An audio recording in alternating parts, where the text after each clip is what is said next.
Gas সংকটে গত ১০ দিন ধরে বন্ধ নেত্রকোনা বাস স্ট্যান্ডের একমাত্র ফিলিং স্টেশন। কর্মচারীরাও ছুটি নিয়ে চলে গেছেন বাড়িতে। পুরো ফিলিং স্টেশন জুড়ে শুনশান নীরবতা।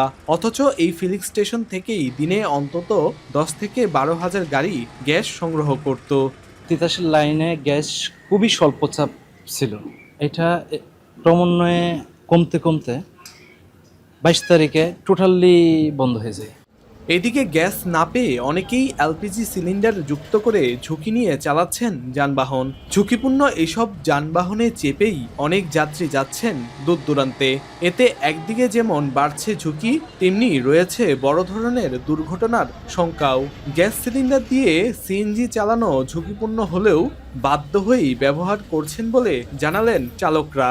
এলপি গ্যাস ভরি মমিনতে আপ ডাউন করলে ৪৫০ টাকা গ্যাস পড়ে যায়। যাত্রী গ্যাস থেকে ২০ টাকা ভাড়া বেশি নিতে চাইলে তারা নানান জাতের কথাবার্তা বলে।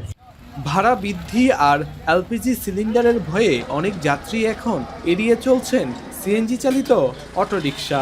সংকট নিরসনে দ্রুত গ্যাস সংযোগ স্বাভাবিকের দাবি তাদের। সিলিন্ডার ইউজ করতেছে, এটা তো চলার ক্ষেত্রে রিস্ক হয়ে যায় আমাদের জন্য।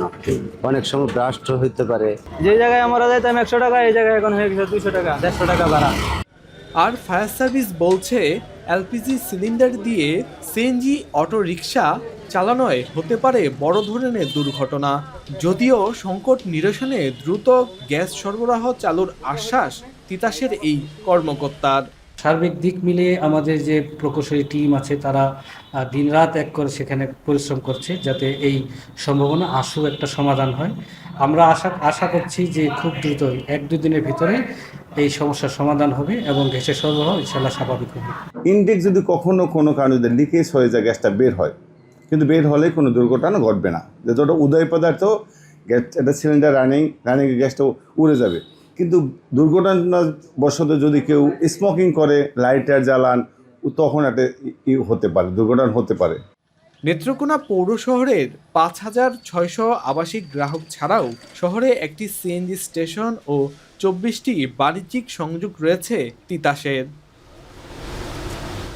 রিফাত আহমেদ রাসেল, এখন নেত্রকোনা।